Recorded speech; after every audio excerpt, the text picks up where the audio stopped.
നമസ്കാരം, ജീവൻ രേഖയിലേക്ക് സ്വാഗതം. Plastic surgery കൊണ്ട് എന്തൊക്കെ ചെയ്യാൻ പറ്റും, അല്ലെങ്കിൽ എന്താണ് പ്ലാസ്റ്റിക് സർജറി എന്ന് നമുക്കിന്ന് ഡോക്ടർ ജോസ് തറയിലിനോട് ചോദിക്കാം. ഡോക്ടർ ജോസ് തറയിൽ സൺറൈസ് ഹോസ്പിറ്റലിലെയും ലേക്ക് ഷോർ ഹോസ്പിറ്റലിലെയും പ്ലാസ്റ്റിക് സർജനാണ്. Doctor, welcome to this program. Thank you very much. Plastic surgery എന്ന് കേൾക്കുമ്പോൾ തന്നെ എല്ലാവരും വിചാരിക്കുന്ന ഒരു സൗന്ദര്യവർദ്ധക ശസ്ത്രക്രിയ എന്നൊരു രീതിയിലാണ്. അപ്പോൾ പ്ലാസ്റ്റിക് സർജറി കൊണ്ട് ഉദ്ദേശിക്കുന്നത് എന്താണ്? അതായത് നോർമൽ ആയിട്ടുള്ളതിനെ കുറച്ച് ബെറ്റർ ആക്കുകയാണോ, അല്ലെങ്കിൽ അബ്നോർമൽ ആയിട്ടുള്ളതിനെ നോർമൽ ആക്കുകയാണോ? ടു സ്റ്റാർട്ട് വിത്ത്, ഈ പ്ലാസ്റ്റിക് സർജറി എന്ന് പറഞ്ഞാൽ പലരുടെയും ഉള്ള ഒരു മിസ്കൺസെപ്ഷൻ, റോങ് ഐഡിയ എന്താണെന്ന് വെച്ചാൽ എന്തോ പ്ലാസ്റ്റിക് ഇട്ടിട്ട് ബ്യൂട്ടി ഉണ്ടാക്കാന്നാണ്. അത് തന്നെ ഞാനൊന്ന് ശരിക്കുള്ള ഇൻഫർമേഷൻ കിട്ടെ. പ്ലാസ്റ്റിക് സർജറി എന്ന് പറഞ്ഞാൽ വേർഡ് വരുന്നത് ഗ്രീക്കിൽ നിന്നാണ്, പ്ലാസ്റ്റിക്കോസ്. പ്ലാസ്റ്റിക്കോസ് എന്ന് പറഞ്ഞാൽ ഈ റീഷേപ്പിംഗ്. അപ്പൊ അതായത് പ്ലാസ്റ്റിക് സർജറി കൊണ്ട് ഉദ്ദേശിച്ചത് എന്താണെന്ന് വെച്ചാൽ നഷ്ടപ്പെട്ട ഒരു ഭാഗത്തിനെ രണ്ടാമത് ഉണ്ടാക്കിയെടുക്കാൻ വേറെ ഭാഗത്തു നിന്ന് മാംസം എടുത്ത് അതിനെ റീമോൾഡ് ചെയ്യോ റീഷേപ്പ് ചെയ്തോ അങ്ങനെ ആ ഭാഗത്തിനെ ഉണ്ടാക്കിയെടുക്കുക. അങ്ങനെയുള്ള ഇതാണ്. അതുകൊണ്ട് തന്നെയാണ് പ്ലാസ്റ്റിക്കും ഇത് same word, plastic surgery word ഒക്കെ റീമോൾഡിങ്, റീഷേപ്പിംഗ് എന്നുള്ള ഒരൊറ്റ. അപ്പോൾ പ്ലാസ്റ്റിക് മെറ്റീരിയൽസും പ്ലാസ്റ്റിക് സർജറിയും share the same common origin, Greek വേർഡിൽ നിന്നാണ് വരുന്നത്. അതാണ്. അല്ലാതെ പ്ലാസ്റ്റിക് സർജറിയിൽ പ്ലാസ്റ്റിക് ഇംപ്ലാന്റ് ചെയ്യുന്നതല്ല. ഒന്ന്. രണ്ട്, സോ പ്ലാസ്റ്റിക് സർജറി, അതിന്റെ റീകൺസ്ട്രക്റ്റീവ് സർജറി പാർട്ട് എയിം ചെയ്യുന്നത് എന്താണെന്ന് വെച്ചാൽ നഷ്ടപ്പെട്ടതോ ഡീഫോംഡ് ആയിട്ടോ വൈകല്യങ്ങളുള്ള ഭാഗങ്ങൾ നമുക്ക് എത്രമാത്രം അത് കറക്റ്റ് ചെയ്ത് ബാക്കിയുള്ള ഭാഗങ്ങൾ ഉപയോഗിച്ച് കറക്റ്റ് ചെയ്ത് അതിന്റെ ഷേപ്പും അല്ലെങ്കിൽ ആകൃതിയും അതിന്റെ ഫങ്ഷനും എല്ലാം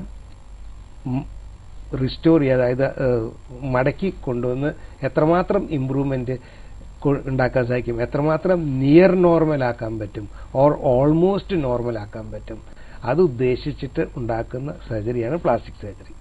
അപ്പോൾ ടു സ്റ്റാർട്ട് വിത്ത്, നമുക്ക് എന്തെങ്കിലും ഡെഫിഷ്യൻസി, അതായത് എന്തെങ്കിലും കുറവോ വൈകല്യമോ അങ്ങനെയുള്ളവിടത്ത്, അല്ലെങ്കിൽ ഇത് ആഫ്റ്റർ ആക്സിഡന്റോ ബേൺസോ അല്ലെങ്കിൽ ട്യൂമർ സർജറിയോ ഒക്കെ കഴിഞ്ഞിട്ടുണ്ടാവുന്ന വൈകല്യങ്ങളുള്ളത് വേറെ എടുത്തിരിക്കുന്ന ഭാഗത്തുനിന്ന് മാംസം എടുത്ത് അതിനെ മോൾഡ് ചെയ്ത് റീഷേപ്പ് ചെയ്ത് ചെയ്യുന്നതാണ് മെയിൻ ആയിട്ടുള്ള പ്ലാസ്റ്റിക് റീകൺസ്ട്രക്ഷൻ സർജറി. അപ്പം ഡോക്ടർ ഇങ്ങനെ പ്ലാസ്റ്റിക് സർജറിയുടെ കാര്യം വ്യക്തമാക്കി പറയണ്ടേ.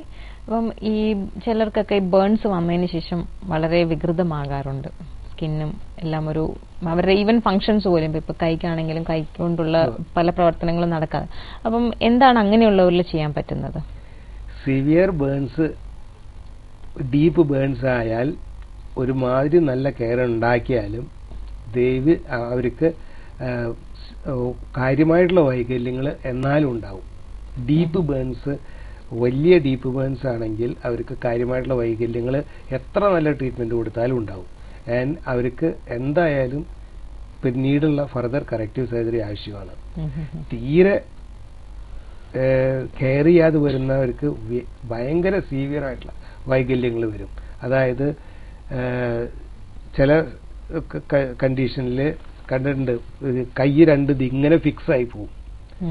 അത് ഇങ്ങനെ ഫിക്സ് ആയി പോയ കൈ കൊണ്ട് ഒന്നും ചെയ്യാൻ പറ്റില്ല. കൈ ഉപയോഗിക്കണമെങ്കിൽ ഈ പൊസിഷനിൽ ഉണ്ടാവണം. അതുപോലെ ഫേസിൽ ഡീപ്പ് ബേൺസ് കഴിഞ്ഞ് നമ്മൾ ഗ്രാഫ്റ്റ് ചെയ്താലും കൂടി സ്റ്റിൽ അവർക്ക് കുറെ ഡിഫോമിറ്റി, ടൈറ്റ്നെസ് ഉണ്ടാവും.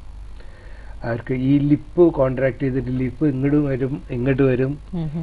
കണ്ണിന്റെ ലിഡ് കോൺട്രാക്ട് ചെയ്ത് കണ്ണിന്റെ അപ്പർ ലിഡ് മുകളിലേക്കും താഴത്തെ ലിഡ് ഇങ്ങോട്ടും പോവും. പിന്നെ അറൌണ്ട് ദ ഫേസ് കോൺട്രാക്ട് ചെയ്തിട്ട് ഇത് ടൈറ്റ് ഓറിഫൈസ് ആവും, ഓപ്പൺ ചെയ്യാൻ പറ്റില്ല. അതുപോലെ ഓരോ ഭാഗങ്ങളും ഡീപ്പ് ബേൺസിന്, സൂപ്പർഫിഷ്യൽ ബേൺസിന് സാധാരണ അങ്ങനെയുള്ള പ്രോബ്ലം ഉണ്ടാവാറില്ല. ഡീപ്പ് ബേൺസ് കഴിഞ്ഞിട്ട് ഗ്രാഫ്റ്റ് ചെയ്താലും to a certain extent deformities develop ചെയ്യും. അപ്പൊ അങ്ങനെ കോൺട്രാക്ഷൻ വരുന്നത് നമ്മളത് ഓപ്പൺ ചെയ്ത് അതിന്റെ ഷേപ്പിലേക്ക് മടക്കി കൊണ്ടുവന്ന് അതിനെ സ്കിൻ ഗ്രാഫ്റ്റ് ചെയ്ത് ആ കോൺട്രാക്ചർ അല്ലെങ്കിൽ ആ ഫങ്ഷണൽ പ്രോബ്ലം, വായ ഓപ്പൺ ചെയ്യാൻ പറ്റുന്നവർക്ക് അതിന്റെ അവിടുത്തെ കോൺട്രാക്ചർ റിലീസ് ചെയ്ത് മൗത്ത് ഓപ്പണിങ്, ലിപ്പ് യുവർഷൻ ഉണ്ടാവുന്നത് അതിന്റെ ആ കോൺട്രാക്ചർ റിലീസ് ചെയ്ത് അതിനെ മടക്കി ആ പൊസിഷനിലേക്ക് കൊണ്ടുവന്ന് സ്കിൻ ഗ്രാഫ്റ്റ് ചെയ്ത് കറക്റ്റ് ചെയ്യുക. അതുപോലെ ഇങ്ങനെ കോൺട്രാക്ട് അല്ലെങ്കിൽ ഇതിങ്ങനെ കോൺട്രാക്റ്റൊക്കെ ആയിട്ടുള്ള ഹാൻഡ്സ് അതിന്റെ കോൺട്രാക്ചർ പാർട്ട് എടുത്തു കളഞ്ഞ് അതിനെ സ്കിൻ ഗ്രാഫ്റ്റ് ചെയ്ത് അതിനെ മോർ ഫങ്ഷണൽ പൊസിഷനിലേക്ക് കൊണ്ടുവരിക. Another problem is neck, front of the neck. പലർക്ക് ഇത് ഇങ്ങനെ സ്റ്റക്കാവും. എന്നിട്ട് ഒരു കോൺട്രാക്ചർ ബാൻഡ് ഇവിടുന്ന് തൊട്ട് ഈ ലിപ്പ് വരെ വെച്ചിട്ട് ഈ ലിപ്പ് ഇങ്ങനെ ഇങ്ങനെ സ്റ്റക്കാവും. അങ്ങനെയുള്ള സീവിയർ ഡിഫോമിറ്റീസ് ഇറ്റ് ഹാപ്പൻസ്. അങ്ങനെയുള്ള സംഗതികൾ ഉണ്ടാവുന്നത് പ്രത്യേകിച്ച് അവർക്ക് നെഗ്ലക്റ്റഡ് ബേൺസിൽ. അപ്പൊ അവരുടെ കഴുത്ത് റിലീസ് ചെയ്ത് ലിപ്പ് റിലീസ് ചെയ്ത് അവരെ സിഗ്നിഫിക്കന്റ് ആയിട്ട് ഇംപ്രൂവ്മെന്റ് ചെയ്യാം. പക്ഷെ ഫേസിൽ ബേൺസ് ഉണ്ടായിട്ടുള്ളവർക്ക് ഒരു ഡിസപ്പോയിന്റ്മെന്റ് ഉണ്ട്. കോസ്മെറ്റിക് വൈസ് കാര്യമായിട്ടൊന്നും ചെയ്യാൻ പറ്റില്ല. ഞാൻ വേറൊരു ഇതിൽ ഇൻഡിക്കേറ്റ് ചെയ്തതുപോലെ skin grafting anywhere is not cosmetic, anywhere in the face, cosmetic അല്ല. അപ്പോൾ ആ ബേൺസിൽ നമ്മൾ സ്കിൻ ഗ്രാഫ്റ്റ് ചെയ്യുന്നുണ്ടെങ്കിലും അത് മോർ ഫങ്ഷണലാണ്. അതായത് ചുണ്ട് വായ തുറക്കാനും ചുണ്ട് അനക്കാനും ഒക്കെയുള്ള ഇതായിട്ട് അത് ചെയ്യുന്നത്. അപ്പോൾ ബേൺസ് പറ്റി കോൺട്രാക്ഷൻ ഉള്ളവർക്ക് ഒരുപാട് കോസ്മെറ്റിക് ആയിട്ടുള്ള ഒരു റീകൺസ്ട്രക്ഷൻ ആശിക്കാൻ വയ്യ. ഫങ്ഷണലായിട്ട് നമ്മൾ കുറെ ഇംപ്രൂവ്മെന്റ് ചെയ്യാൻ സാധിക്കും. പക്ഷെ സ്കിൻ ഗ്രാഫ്റ്റ് ഓൾവേസ് എപ്പോഴും വേറൊരു കളറായിട്ട് നിൽക്കുന്നതുകൊണ്ട് കോസ്മെറ്റിക് എന്ന് അത്രയധികം പറയാൻ പറ്റില്ല. പക്ഷെ എന്നാലും ഭാഗങ്ങളിലെ ഷേപ്പുകൾ വളരെ ഭേദമാക്കാൻ സാധിക്കും. വേറൊരു കാര്യം വെച്ചാൽ ചിലർക്ക് ഈ വിറ്റിലിഗോ വരാറുണ്ടല്ലോ, വൈറ്റ് പാച്ചസ് ഫേസസിലൊക്കെ. അപ്പൊ അതിലൊരു പ്ലാസ്റ്റിക് സർജൻ അല്ലെങ്കിൽ ഒരു കോസ്മെറ്റിക് സർജന്റെ റോൾ എന്താണ്? Can do preferably as much as possible. Vitiligo ഒരു പ്രോഗ്രസീവ് ഡിസീസ് ആണെങ്കിൽ പ്ലാസ്റ്റിക് സർജറിയോ ചെയ്യാതിരിക്കാൻ നല്ലത്. എന്താ വെച്ചാൽ ഒരിക്കൽ ചെയ്ത് എന്തെങ്കിലും കറക്ഷൻ ചെയ്യുമ്പോഴേക്കും അതിന്റെ അങ്ങേപ്പുറത്ത് വരും. അപ്പോൾ ഒരു പ്രോഗ്രസീവ് അല്ലാത്ത സ്റ്റേജിൽ, അപ്പൊ ആ വിറ്റിലിഗോന് തന്നെ അങ്ങനെയുള്ള സ്റ്റേജസ് ഉണ്ട്. ചിലർക്ക് വളരെ പ്രോഗ്രസീവ് ആണ്, ചിലർക്ക് 1-2 പാച്ച് വന്ന് അതവിടെ നിൽക്കും. അപ്പൊ അങ്ങനെയുള്ള അപ്പൊ നമ്മള് ആ ഒരു ഇനാക്റ്റീവ് സ്റ്റേജ് ഓഫ് ദ ഡിസീസിന് വെയിറ്റ് ചെയ്യും. എന്നിട്ട് making sure that inactive stage of disease ഉണ്ടാക്കി പിന്നെ അത് എത്രമാത്രം പ്രോബ്ലം ഉണ്ട്, ചെറിയ പാച്ചസ് ആണോ വലിയ പാച്ചസ് ആണോ, എന്താ ചെയ്യാൻ സാധിക്കുക, എവിടെയാണ് ഈ പാച്ചസ്, എന്താണ്. അതായത് പല വിധത്തിലുള്ള ട്രീറ്റ്മെന്റ് അവൈലബിൾ ആണ്. ഒന്ന് പിഗ്മെന്റേഷൻ. ഈ ലിപ്പിലൊക്കെ വരുന്നതിൽ നമ്മൾ കുറച്ച് ഈ ടാറ്റൂയിങ് ചെയ്താൽ അതിന്റെ അപ്രോപ്രിയേറ്റ് കളർ വെച്ച് ഇത്തിരി ഡാർക്കർ ടാറ്റൂയിങ് ചെയ്താൽ കുറെ ടു എ ഗ്രേറ്റ് എക്സ്റ്റെന്റ് ആ ലിപ്പിലത്തെ വിറ്റിലിഗോ ഇംപ്രൂവ് ചെയ്യും. ഫേസില് ചെറിയ പാച്ചസ് ഒക്കെ ആണെങ്കിൽ അത് എടുത്തു കളഞ്ഞ് സർജറി ചെയ്ത് ചെറിയൊരു സ്കാറായിട്ട് അത് ചെയ്യാതിരിക്കും. വലിയ പാച്ചസില് certain people insist that they like to have a better അതായത് അവർക്ക് കുറച്ചും കൂടി പിഗ്മെന്റഡ് ആയിട്ട് ഇരുന്നാലും വിരോധമില്ല, വെള്ളപ്പാണ്ട് വേണ്ട എന്ന് പറയുന്നവർക്ക് നമ്മൾ അത് എടുത്തു കളഞ്ഞ് സ്കിൻ ഗ്രാഫ്റ്റ് ചെയ്ത് കൊടുക്കും. അപ്പൊ ഈ വിറ്റിലിഗോയുടെ കൂടെ there is a sort of notion that അത് അൺടച്ചബിൾ ആണ് and it used to be associated with leprosy. അപ്പൊ ആൾക്കാരുടെ തരം വിറ്റിലിഗോയും ലെപ്രസിയും വളരെ ഇതാണ്. അപ്പോ അവരെ സോഷ്യൽ ഇതിൽ കൂട്ടില്ല, അങ്ങനെയൊക്കെയുള്ള. അപ്പൊ ആ വിധത്തിൽ അവർക്ക് ഇത്തിരി ഡാർക്ക് വെച്ചാൽ ആർക്കും കുഴപ്പമില്ല. അപ്പൊ അതുകൊണ്ട് അങ്ങനെയുള്ള സർജറി അപ്പൊ പറ്റുന്ന കേസുകളിൽ നമ്മൾ അത് എടുത്തു കളഞ്ഞ് ഡയറക്റ്റ് ക്ലോസ് ചെയ്യാൻ പറ്റുമെങ്കിൽ അത് ചെയ്യും, ഇല്ലെങ്കിൽ ഗ്രാഫ്റ്റ് ചെയ്യും. പിന്നെ വേറൊരു ടെക്നിക്ക് ഉണ്ട് ഇപ്പം, അത് തന്നെ അപ്ഗ്രേഡ് ചെയ്ത് കളയും. അപ്ഗ്രേഡ് ചെയ്ത് അതിന്റെ സർഫസ് ഫ്രഷ് ആക്കിയിട്ട് തിൻ സ്കിൻ ഗ്രാഫ്റ്റ് എടുത്തിട്ട് അവിടെ വെച്ചു കൊടുക്കും. അപ്പൊ അത് ഓൾമോസ്റ്റ് എന്നിട്ട് ആ സ്കിൻ ഇതിന് റീജനറേറ്റ് ചെയ്ത് അത് ഏരിയ കവർ ചെയ്യുമ്പോൾ അത് ഒരുമാതിരി it is never back to normal, but it is significantly better than what it was. അതാണ് ഈ മെലനോസൈറ്റ് ട്രാൻസ്ഫർ എന്ന് പറയുന്നത്. Almost it is something like that. Basically that is what we are doing. അതായത് വളരെ തിന്നായിട്ട് എടുത്തിട്ട് അതിനെ സോർട്ട് ഓഫ് മെഷ് ചെയ്യും, സെല്ലുലർ സ്റ്റേജിലേക്ക് മെഷ് ചെയ്തിട്ട് അതിന് ഈ റോ സർഫസ് ഉണ്ടാക്കി അതിലേക്ക് അങ്ങോട്ട് വെച്ചു കൊടുക്കും. എന്നിട്ട് അതിൽ മെലനോസൈറ്റ്സ് എന്ന് പറയുന്നത് is a basal layer of epithelial cells. അതായത് സ്കിന്നിന്റെ എപ്പിഡെർമിസും ഡെർമിസും ഉള്ളതിൽ എപ്പിഡെർമിസിലെ ബേസിലാണ് ഈ മെലനോസൈറ്റ്സ് ഇരിക്കുന്നത്. അപ്പൊ ആ സെൽസിനെ നമ്മൾ ലൈവായിട്ട് ഇവിടെ ട്രാൻസ്ഫർ ചെയ്യുമ്പോൾ അതിൽ നിന്ന് മൾട്ടിപ്ലിക്കേഷനൂടെ സ്പ്രെഡ് ചെയ്യുമ്പോൾ എപ്പിത്തീലിയം സ്പ്രെഡ് ചെയ്യുമ്പോൾ കുറേയൊക്കെ പിഗ്മെന്റേഷനും വരും. ഒരു പ്ലാസ്റ്റിക് സർജന്റെ അടുത്ത് കൂടുതലായിട്ട് വരുന്ന കേസ് അബ്ഡോമിനോപ്ലാസ്റ്റി അല്ലെങ്കിൽ വയറിന്റെ ഫാറ്റ് കുറയ്ക്കുക അങ്ങനെയുള്ള ഒരു സർജറിക്ക് ആയിരിക്കുമല്ലോ. എസ്പെഷ്യലി ഇപ്പം ബാരിയാട്രിക് സർജറീസ് കുറെ കൂടുതലായിട്ട് നടക്കുന്ന സാഹചര്യത്തിൽ എനിക്ക് തോന്നുന്നു ഈ ലൈപ്പോസെക്ഷനും അല്ലെങ്കിൽ അബ്ഡോമിനോപ്ലാസ്റ്റിയും കൂടുതലായിട്ട് ചെയ്യപ്പെടാറുണ്ട്. അപ്പം ഈ അബ്ഡോമിനോപ്ലാസ്റ്റി അല്ലെങ്കിൽ വയറിന്റെ ഫാറ്റ് കുറയ്ക്കാനായിട്ട് എന്താ ചെയ്യുന്നത്? വയറിന്റെ ഫാറ്റ് കുറയ്ക്കാനായിട്ട് ഏറ്റവും best is A successful dieting. അല്ല, പക്ഷെ പലർക്കും പറ്റുന്നത് ഒരു 100 kg എബോവ് ആയി കഴിഞ്ഞാൽ ഡയറ്റിംഗ് കൊണ്ട് മാത്രം പറ്റാത്ത പല ആൾക്കാരും അങ്ങനെയുള്ളവരാണ് ഈ പറഞ്ഞ ബാരിയാട്രിക് സർജറിക്ക് പോകുന്നത്. പക്ഷെ മറ്റുള്ളവര് റീസണബിൾ ആയിട്ട് ഇത് ട്രൈ ചെയ്യണം. ഇത് സൂപ്പർഫ്ലൂസ് ആയിട്ട് പറയുന്നതല്ല. എന്തുകൊണ്ടാണെന്ന് വെച്ചാല് ഈ ഫാറ്റ് ഡെപ്പോസിഷൻ നമ്മൾ വയറിന് ഇങ്ങനെ കാണുന്നത് ഫാറ്റ് ഡെപ്പോസിഷൻ 2 ലെയറാണ്. ഒന്ന് വയറിന്റെ ഉള്ളിലുണ്ടാവുന്ന ഫാറ്റ്.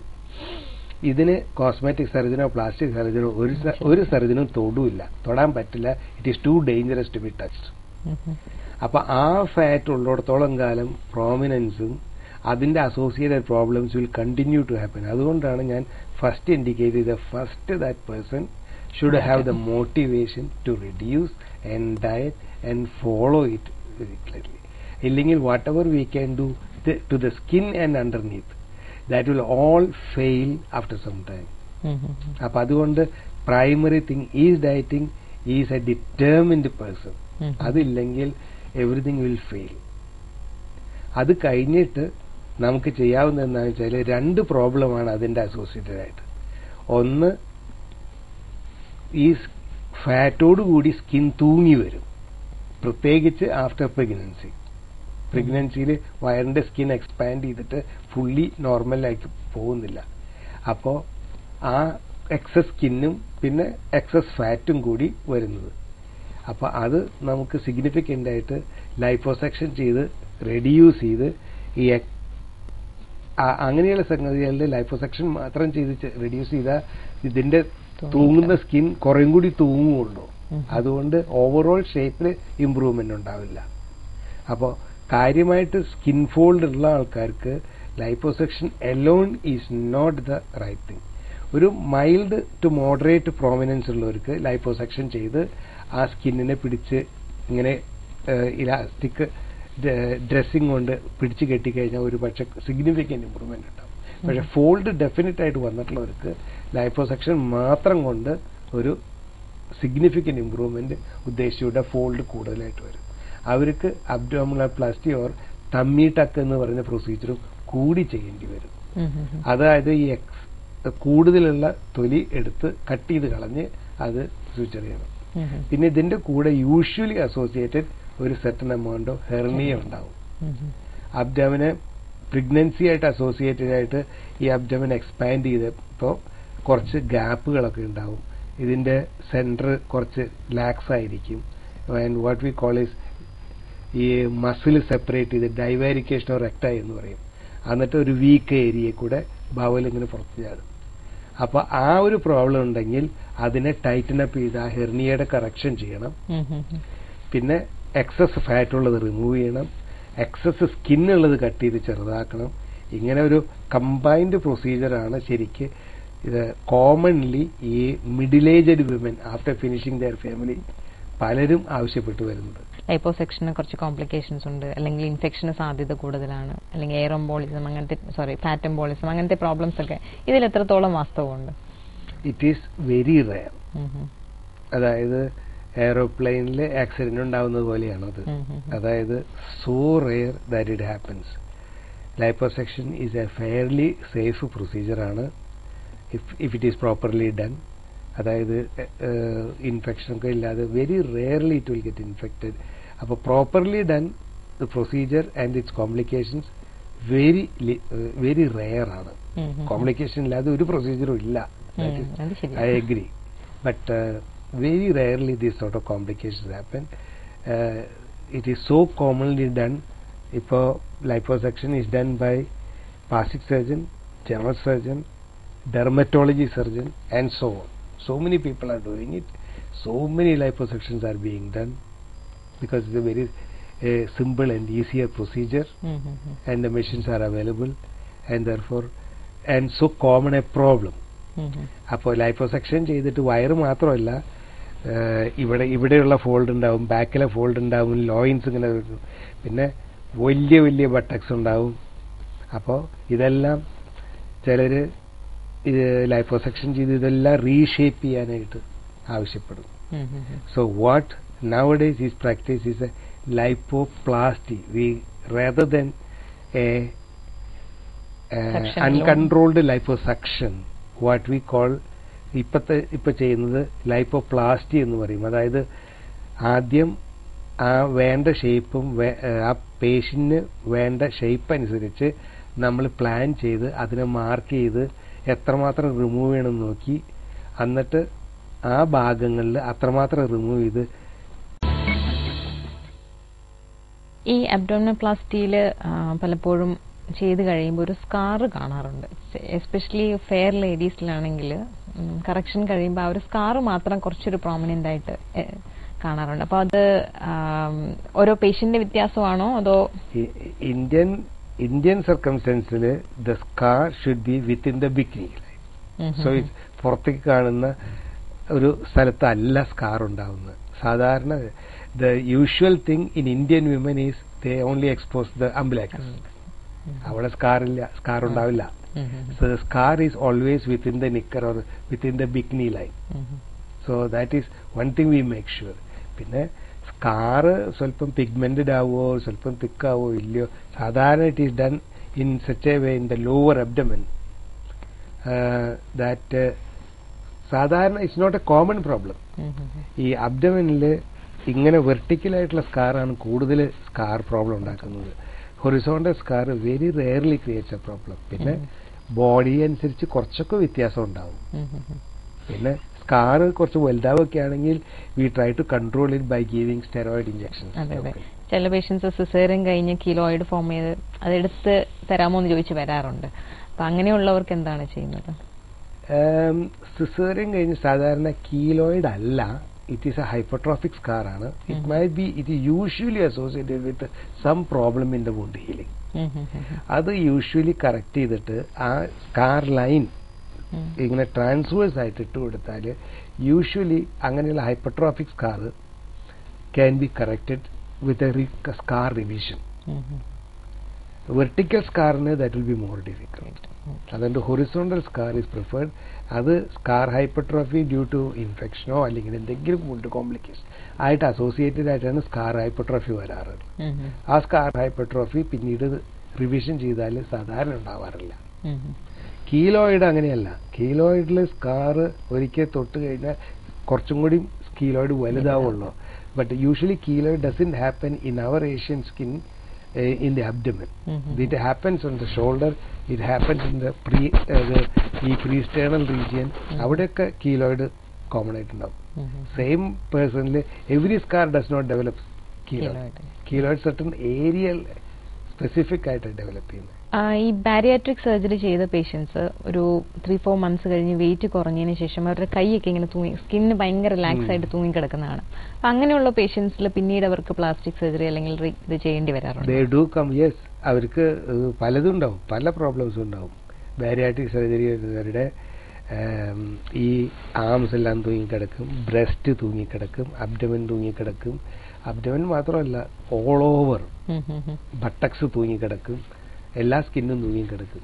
അപ്പോൾ അവരുടെ whatever is their preference അനുസരിച്ച് അതിന് ഈ എക്സസ് സ്കിൻ റിമൂവൽ ചെയ്യും, trying to keep the shape of the body. And ഇപ്പോൾ മെയിലിലും അതെ, ഇവിടെ വല്ലാതെ ഫാറ്റ് ആയിട്ടുള്ള ഒരു bariatric surgery, successful bariatric surgery ചെയ്യുമ്പോൾ അവർ വെയിറ്റ് കുറയുമ്പോൾ ബ്രസ്റ്റ് ഇങ്ങനെ ഇങ്ങനെ കിടക്കും. അപ്പൊ അവർക്ക് ഒരു breast reduction surgery, breast ptosis surgery പോലെ ഒരെണ്ണം ചെയ്യേണ്ടി വരും to get them back to them. അപ്പൊ ബ്രസ്റ്റ് ടോസിസ് സർജറി, ഇവിടെ ഇത് റിമൂവ് ചെയ്യും, അല്ലെങ്കിൽ ഇത് ഈ വിങ്സ് പോലെ ഇങ്ങനെ കിടക്കും രണ്ടെണ്ണം, അപ്പൊ അത് റിമൂവ് ചെയ്യും. അങ്ങനെ ഓവറോൾ റിഡക്ഷന് പലരും വരാറുണ്ട് ഈ successful bariatric surgery. And then they are conscious about the shape of the abdomen and shape of the body. എന്നിട്ട് കറക്റ്റീവ് സർജറിക്ക് അവർ വരും, അത് ചെയ്യാറുണ്ട്.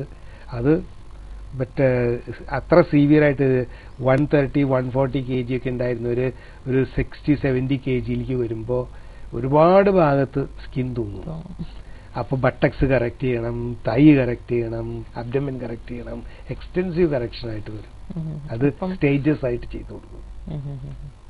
അപ്പൊ ഇതേപോലെ തന്നെ ഇപ്പൊ ബാരിയാട്രിക് സർജറി അല്ലാതെ ഒരാൾ സ്ട്രിക്ട് ഡയറ്റിംഗ് കൊണ്ടാണ് ഒരു 1 or 2 years കൊണ്ടാണ് കുറയുന്നെങ്കിൽ ഇങ്ങനെ സ്കിൻ വരും, എങ്ങനെയായാലും വരും.